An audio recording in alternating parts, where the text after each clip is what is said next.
উপদেষ্টা আসিফ মাহমুদের নেতৃত্বে একটি প্রকল্প চলছে, যার মাধ্যমে শত কোটি টাকার অপব্যবহার করা হচ্ছে। এছাড়া ওয়ার্ড কাউন্সিলর নিয়োগে করছেন বাণিজ্য। একটি ওয়ার্ড কাউন্সিলর নিয়োগে 50 লাখ টাকা করে নিচ্ছেন এই উপদেষ্টা। এমন অভিযোগ তুলে সামাজিক যোগাযোগ মাধ্যম ফেসবুকে একটি পোস্ট করেছেন প্রবাসী সাংবাদিক ইলিয়াস হুসাইন।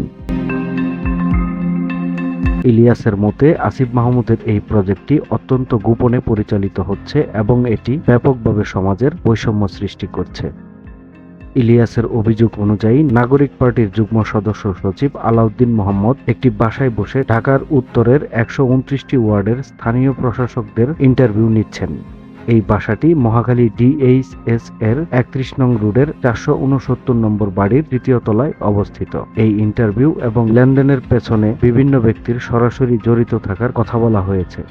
এতে বলা হয়েছে আবু সাইদ লিওন, যিনি আসিফ মাহমুদের একজন ঘনিষ্ঠ সহযোগী, এই প্রক্রিয়ায় জড়িত। এছাড়াও ইলিয়াস আরও অভিযোগ করেছেন যে লুৎফর, যিনি ছাত্র অধিকার পরিষদের নারী নেত্রীর বিরুদ্ধে ধর্ষণের অভিযোগে গ্রেপ্তার হয়েছিল, সেই লুৎফর এই ইন্টারভিউয়ের সময় নাগরিক কমিটির প্রতিনিধি হিসাবে উপস্থিত ছিলেন। এর মাধ্যমে তিনি প্রমাণ করতে চেয়েছেন প্রশাসন ও রাজনৈতিক দলগুলোর মধ্যে গভীর দুর্নীতি চলছে এবং কিছু ব্যক্তি এই পরিস্থিতি থেকে লাভবান হচ্ছে। এতে সরাসরি উল্লেখ করা হয়েছে প্রতিটি ওয়ার্ড কাউন্সিলরের জন্য 50 লাখ টাকা করে দাবি করা হচ্ছে। এই সমস্ত কার্যক্রমের মাধ্যমে দুর্নীতি এবং স্বার্থের সংঘাতের অভিযোগ উঠেছে, যা সমাজে ব্যাপক সমালোচনা সৃষ্টি করেছে।